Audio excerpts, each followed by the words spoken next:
Hi everybody, today we'll talk about how to fix or how to solve your WeChat. It's not available on your device. To know how to fix or to solve WeChat, it's not available on your device. You should just go to settings. Here in this page, we click apps, default apps, app settings. After that, we'll enter to the window of WeChat and we click here.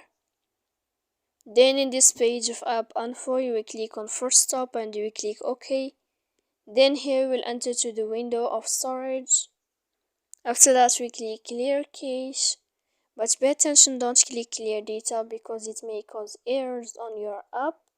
And after that you can turn off your Wi-Fi. You will wait a moment and you can turn on your Wi-Fi again. So please don't forget to support us, bell icon and subscribe. See you next time in another video and thank you for your attention.